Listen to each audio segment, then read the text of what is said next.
نحمده ونصلي على رسوله الكريم أما بعد فأعوذ بالله من الشيطان الرجيم بسم الله الرحمن الرحيم إن هذا القرآن يهدي للتي هي أقوم صدق الله العلي العظيم سبحانك لا علم لنا إلا ما علمتنا إنك أنت العليم الحكيم سوره ال عمران شپږ آیات موږ ته د پرونو د وړمورز په درس کې پوره کړل. په دې شپږ آیات کې الله جل شانو د توحید مضمون او د توحید دعوه کښېښوله. پر هغه باندې بیا 15 دلایل ارشاد وفرمایل، 4 عقلي دلایل او یو نقلي دلیل. او د دې بعد بیا کستی په یاد د پرون په درس کې چې آخري آیات موږ وایي موږ د دې بیا د روان درس سره تعلق سته. هغه تعلق څه دی؟ نو هغه به اوس وایي د روان درسم پر دغه پسې منظر ولاړ دی او د تیر درسم چې دا کوم آخري آیاتونه دي هغه د دې تعلق لري. هغه پسې منظر دا دی چې د روان چې کوم آیاتونه دي اصل کې په مدینه طیبه کې په 9 هجری کې د نجران عیسایان رالو، چونکې تر 9 هجری پورې شاوخوا په عربو کې د نبی علیه الصلاة والسلام چې کوم ریاست او دغه عملداري و، صحابه ګورنرانو، صحابه مشرانو یا ټکسونه جزیه پرې ایښته ول، هغه جزیه یې ورکوله. نو د نجران عیسایان رالو، دا ډېره غټه آبادي وه، په عربو کې د عیسایانو ډېره غټه آبادي وه. دوی پادریان او عالمان یې هم ورسره ولو. نو دوی په دغه غرض باندې رالو چې بیا په جنګ په دغه باندې خبره نه سره کېږي، بس را بسو د مسلمانانو څخه به جزیه یې زده کړو چې دوی د موږ څخه کومه جزیه غواړي موږ به هغه ورکوو، زموږ د طرفه چې و دوی ته څه کېدو هغه به ورسېږي. د دوی دپاره بیا زموږ په حق کې کومې ذمه داریانې دي هغه به بیا دوی قبول کړي، هغه به هم ځینې زده کړو. نو مدینې له چې رالو 80 کس وو په هغه وخت کې. نبي علیه الصلاة والسلام ورته ویلې چې زموږ خو دونه غټ ځای نشته چې ګرده پرې یوه ځای وسوو، 3 د یوه سره 2 د بله سره 15 د بله سره 8 د بله سره دارنګه به مې سره خواره واره کړو. نو دوی ویلې چې یا موږ پر یوه ځای وسیږو. بیا نبي علیه السلام ورته ویلې چې د یوه ځای خو نه موږ ګنجایش نه لرو سوای د دې مسجد، بس دوی ویل موږ به د مسجد کې وسیږو. بس بیا نبي علیه السلام په مسجد کې د وسېدو اجازه ورکړه. مسجد کې وسېدل، بیا ول موږ لمونځ کوو. بیا نبي علیه الصلاة والسلام د لمانځه اجازه ورکړه، پر خپله طریقه یې لمونځ وکړي. بیا د خادمانو صحابه اوسه چې کوم صحابه وي خدمت کوي او هغو ته د شرابو د خنزیر فرمایش وکړي. بیا ورته ویل نه چې په جایزو حدودو کې ستی خدمت هغه موږ کوو، خامخه دا ناجایزه دی. نو بیا د هغه بعدې د نبي علیه السلام سره پر دغه موضوع باندې ګایدل، دا جزیه وبله په خبرو کې مجلس ولاړی علمي سلو. بیا نبي علیه السلام پوښتنه جن وکړله چې د عیسی علیه السلام په باره کې کومه نظریه لرئ؟ دوی ویل چې هغه خو د الله جز دی، د الله زوی دی. نبي علیه السلام پوښتنه جن وکړل چې ښه الله د چا څه پیدا سوی دی؟ دوی ورته لیا. بیا نبي علیه السلام ورته ویلې چې خدای پاک خوراک شک کوي، دوی ورته لیا. نبي علیه السلام ورته ویلې چې د خدای مور شته چې خدای د مور په نس کې اوسېدلی، دوی ورته لیا. بیا نبي علیه السلام ورته ویلې چې د خدای پاک څخه د مځکې او د اسمانو یو شی پټ دی، دوی ورته لیا. خدای پاک په علم کې کامل دی، په هر شي خبر دی. نو نبي علیه السلام ورته د عیسی علیه السلام په باره کې څه وایست؟ عیسی د چا څخه پیدا سوی؟ دوی ویل و د مریم څخه. عیسی خوراک شک کوي و کوي، مور یې سته په نس کې اوسېدلی دی، ویل و اوسېدلی دی. د مځکې او د اسمانو په هر شي باندې خبر دی، ویل یا نه دی خبر. بیا نبي علیه السلام ورته ویلې چې پلار زوی خو د پلار مشابه، په عیسی کې د خدای پاک سره کوم مشابهت ولو په عیسی علیه السلام چې دی د عیسی د خدای پاک زوی بولی؟ نو دوی خو لا جواب وسلو. بس برته بیا پروپاګاندا دا جوړه کړه، شوشا یې لکله چې خو په قرآن کې الله وایي چې عیسی چې دی روح الله دی، کلمت الله دی. نو د روح الله او د کلمت الله مطلب خو نو دغه دی چې کلمه سوه د خدای جز دی، د خدای خبرې خو د خدای جز دی، د خدای روح خو د خدای جز ده، نو عیسی هم د خدای پاک جز دی. نو دغه د آیات دغه مطلب چې دی بیان کوي دا غلط ولو. نو دا خبره خو پر دغه ځای د دې بعدې یو خبره بله ده، د هغې زده کول ضروري دي، د هغې زده کول ضروري دي. هغه دا دی چې د قرآن آیات چې دی هغه 3 قسمه دي: مقطعات، محکمات، متشابهات. مقطعات ودا ته وایي چې د قرآن دا رنګه آیاتونه چې د هغه نه معنا ښکاري نه مطلب ښکاري. یو متشابهات کې هغه دا دی چې معنا ښه معلومه وي لیکن مطلب یې نه معلوم، مراد یې نه معلوم، معنا ښه ښکاري. لکه اوس مثلا الرحمن علی العرش استوى، خدای پاک پر عرش باندې استوا وک. اوس استوا څه معنا؟ استوا څه مطلب؟ د لفظي معنا ښه ښکاره ده. استوا معنا پر یو شی باندې کښېنستل، تکیه کېدل، پر خورېدل، دا د استوا معناوي دي. لیکن د الله جل شانو سره خو دا صفات لګول نه دي صحیح، دا خو د بنده صفات دي. نو د دې څه معنا ده مراد دی په مراد باندې څوک نه پوهیږي. یو محکمات دي. محکمات هغه آیاتونه دي چې هم معنا ښکاري هم مطلب ښکاري په معنا او په مطلب په هر څه کې صفای. د مقطعاتو د محکماتو د متشابهاتو په باره کې حکم چشتي. محکمات خو مطلب او معنا یې ګرد ښکاره دي چې کوم مطلب او کوم معنا او پر هغه باندې عمل کول واجب دي. د متشابهاتو په باره کې دا ده چې د دې معنا خو دی بیان کړل سي لیکن چې کومه معنا جن مراد ده چې کومه معنا جن مراد ده پاغه کې دا پابندي ده چې د محکماتو آیاتو سره کومه معنا سم ده سړی بیا هغه معنا بیانوي. مثلا وز دغه عیسایانو چې ویلي چې د الله روح د عیسی یا د الله کلمه ده نو د الله روح څه مطلب د دې دا معنا ده چې الله جل شانو د تخلیق براه راست وکي د روح تخلیق د الله جل شانو براه راست وکي په دې وجه د الله روح ورته ویل.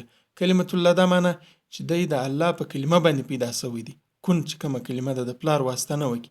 اشوس الله د تخلیق براه راست د روح تخلیق براه راست کاوي څرنګه یې کاوي یا الله چې د کون په کلمه باندې پیدا کاوي څرنګه یې پیدا کاوي. په دا ځای موږ کار نه لرو په دا ځای موږ کار نه لرو. د محکماتو بیان دادی د محکمات چې الله نه زوی لري نه الله پلار لري او د عیسی چې دی د خدای پاک بغیر د پلار د واسطې پیدا کړ دی. عیسی د الله پاک بنده دی. د مختلف آیاتو کې راغلی. اوس د عیسایانو د دون آیاتو ته نه کتل د ادوا آیات پیدا کو د خپل خراب مطلب در ایستلو د پار د محکماتو سره چې کوم مطلب نږدې او هغه مطلب به سړی را باسي یا دی بل مطلب راويستي. نو دا د متشابهات او د محکماتو تعریف دي. د مقطعات هم دغه حکم دی چې دغه معنا او مطلب به سړی نه ګرځي بس هغه به الله ته حواله کړي. د الله څخه جن مراد دی بس پر هغه زموږ ایمان دی نور به کار نه پلري چې کوم مراد دی کوم معنا ده. دا د محکمات او د متشابهات تعریف سو. د دې باندې درېمه خبره ده چې د انسان په ژوندۍ کې انسان ویني په د کائنات کې ډېر داسې شانس ته چې د غوي ادراک یا د غوز د کړې یا په غو باندې سر خلاصېده د انسان تر وس وتلې خبري د انسان په وس کې نه راځي په زرا او شاندار انګسته په دې کې وس د الله په باره کې د الله چې کوم وجود دی یا د الله چې کوم اکړوال دی وحدانیت دی د الله توحید دا ښکاره خبره ده. پاتې سو د الله ذات د الله صفات د الله ذات څرنګه دی د الله صفات څرنګه دي د دې چې انسان هر څو کوشش وکي انسان د دې ادراک نسی کولای د انسان د عقل تر وس وتلې خبره ده. په دې وجه د الله د ذات او د صفات په باره کې چې کوم آیاتونه دي داغه مطلب به سړی نه بیانوي نه به داغه په مطلب او په مراد پس ګرځي بس د الله ته نور کار نه پلري بس خالی د معنا بیانوي. او بیا د دې بعد راځو آیات له په آیات کې الله جل شانو هم داغه حکم بیان کړی دی چې د متشابهات آیاتو څوک مطلب بیانوي خالی بیا خلک بیانوي چې په زړه کې کوژوالي په زړه کې کفر پروتي په زړه کې گمراهي پرته هغه خلک به بیانوي. درنګ د حضرت عائشہ رضی الله عنها روایت دی چې نبی علیہ الصلوۃ والسلام فرمایل نبی علیہ السلام د آیات وای تر اولو الالباب پوری راځي تر اولو الالباب پوری به اوس موږ وای بیا دغه بعد و فرمایل چې تکله هغه خلک وویني چې د متشابهاتو د معنا د زده کولو پسې لګیای نو داغه کسان دي چې خدای پاک د دې په باره کې حکم کړی دی چې د دې سزان ګور دا معنا د دارنګ خلکو سبتی ځان ګوري. دا د آیاتو چې کوم پسې منظر و هغه داو. نو وس هغه تیر آیات چې موږ ویلې د دې آیات سره لږ تعلق لري هغه دادی چې دلته په خبرو کې د عیسی علی السلام پر باره د عیسی علی السلام پر برابر باندې خبره رااله. نو الله جل شانو چې خدای پاک وتی ته شکلونه درکړي دي وتی ته رنگ درکړي دي تصویر درکړي دي ستی شکل جوړ کړي دي. اوس په دې کې عیسی علی السلام هم رالی عیسی علی السلام هم د مور په نس کې خدای پاک رنگ او شکل ورکل. نو عیسی علیه السلام هم مخلوق دی هغه هم د الله مخلوق دی واغه هم الله دغه صورت او تصویر ورکړي دي. او بل دادی چې د پلار د واسطه بغیر پیدا کی کې د پلار په واسطه پیدا کی دغه بیانم کتیر سول دلته د نبی علی السلام په خبرو کې د دې یو څه ضمنن اشاره رااله. اوس مخترازو د آیات ترجمه به سات وای بیا که ضروری تفسیر کراتلی هغه به مر سره وک. هو الذي الله غزاتي انزل چې نازل کړی دی علیک پر تا باندې الکتاب کتاب قرآن منو آیات محکمات د دې یو څه آیاتونه محکمات هن ام الكتاب دا د کتاب بنیاد دی. و اخر متشابهات، یو څه بیا متشابهات دي. فاما الذین، پس هغه کسان چې فی قلوبهم د هغو په زړو کې زیغون کوږوالی، یتبعونه دوی پسې ما تشابه منه چې کوم متشابهات دي، ابتغاء الفتنة د فتنې د لټولو دپاره، و ابتغاء تاویله او د خپل مطلب چې کوم تعویل دی، د خپل مطلب چې کومه معنا دوی فرض کړې ده د هغه معنا د رایستلو دپاره دوی پس لګیا چې هغه کوږ وږ مطلب جن راوباسي. الله جل شانه فرمای وما یعلم تاویله، دوی خو پس ګرځي معنا یې پیدا کوي، حالانکه حقیقت دا دی چې د دې صحیح مطلب باندې نه دی پوه. وما یعلم نه دی په پوه تاویله د دې په صحیح مطلب باندې الا الله سوای د الله. والراسخون فی العلم، چې کوم په علم کې پوخته مضبوطه خلک دي هغه یقولون وای آمنا به، موږ پر دې باندې ایمان راوړی دی، کل من عند ربنا، که متشابهات دي که محکمات دي دا زموږ د رب د طرفه څه دي، د مراد او مطلب یې څه دي، په هغه موږ کار نه لرو چې د الله څه مراد دی، بس موږ هم پر هغه باندې ایمان دی. آمنا به، موږ ایمان پر راوړی دی، کل من عند ربنا، مطلب چې ښکاره دی چې نه دی ښکاره، هغه دواړه زموږ د رب د طرفه څه دي، بس موږ ایمان پر راوړی دی. وما یذکر الا اولو الالباب، نصیحت نه حاصلوي مګر هغه خلک چې د سمج والای، د عقل والای. بیا د دغه خلکو دویم صفت الله جل شانو بیانوي، وایي دي څه وایي، ربنا لا تزغ قلوبنا، ای زموږ ربه ته زموږ زړونه مه کږوې. په ربنا کې به دا خبره ده عموما چې په قرآن کې الله د بنده او د خپل ځان په مابین کې د دعا چې کوم تعلق دی د هغه څه چې بیان کړي، نو الله جل شانو وایي ربنا، د بندگان دا وایي چې ای زموږ پروردګاره، ای زموږ پالونکي. رب په اصل کې پاللو، لویولو، روزلو والا ته وایي. د انسان په دنیا کې غټه مسله دا وي چې زه به ځان څنګه پالم، بچیان به څنګه پالم، دا به څنګه کوم، دا به څنګه، په دا کې د دنیا په دلدل کې پساو سي او بیا الله جنې یرسي. الله جل شانو وایي چې د دې پالنې او د روزنې او د لویونګي کیسه چې ده دا د ما سره تعلق لري، دا زه کوم، رب العالمین زه یم، دا ستی رب زه یم، ربنا ای زموږ پاللو والا، ای زموږ لویولو والا. نو د انسان بر وخت په دغه معامله کې بروسه پر الله باندې د آخرت وو، د الله د رضا د حاصلولو چې کوم کار دی هغه به د ځان مقصود جوړي، د ځان پالنه، د ځان ښه روزنه، د ځان ښه رالویونګه، د دنیا او د دولت ښه پر راړول دا به د ځان مقصد نه جوړي. ربنا ای زموږ پاللو والا ذاته لا تزغ قلوبنا، ته زموږ زړونه مه کږوې بعد اذ هدیتنا، بعد د دې چې ته موږ ته هدایت وکړې، وهب لنا من لدنک رحمه، او موږ ته راکړې د خپل طرفه سره رحمت یعنی هدایت، انک انت الوهاب، بېشکه ته ډېر بخشش والا یې. د دې آیت څخه دا معلومیږي چې د هدایت فیصله د الله جل شانو په لاس کې ده. د هدایت فیصله پر سمج او پر پوهه د دې پر بنیاد باندې نه وي.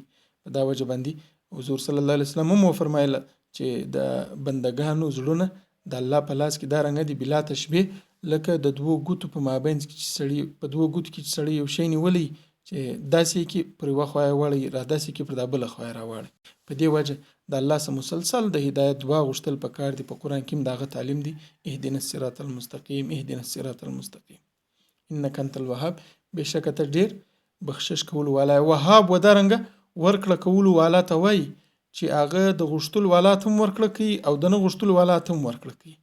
نو دا نیکان په دا وجه د الله د وهاب صفت ذکر کوي چې الله تو چې چا غوښته نه کړي ته ورکړه کوي، موږ خو غوښته کوو، موږ ته به څنګه نه کوي. ربنا ای زموږ ربه، انک بېشکه ته چې جمع الناس د خلکو را جمع کوونکی، لیوم په هغه ورځ باندې لا ریب فیه چې د هغې ورځې په راتلو کې شک نشته. ان الله لا یخلف الميعاد، بېشکه الله د وعدې مخالفت نه کوي، دغه ورځ به راځي.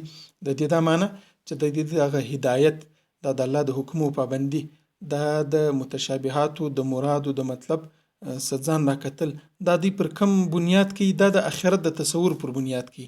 آخرت راځي، د آخرت عقیده سته، د آخرت پیښیده سته، حساب کتاب سته، د آخرت د تیاری پر بنیاد باندې د دوی عمل دارنګي او دوی د هدایت خواست کوي، ځان پر هدایت باندې غواړي، د ګمراهۍ څخه ځان بچاوي. دا د آخرت د راتلو په وجه باندې د دې بنیاد چې دی عقیده آخرت ده. ان الله لا یخلف الميعاد، الله جل شانو د وعدې مخالفت نه کوي.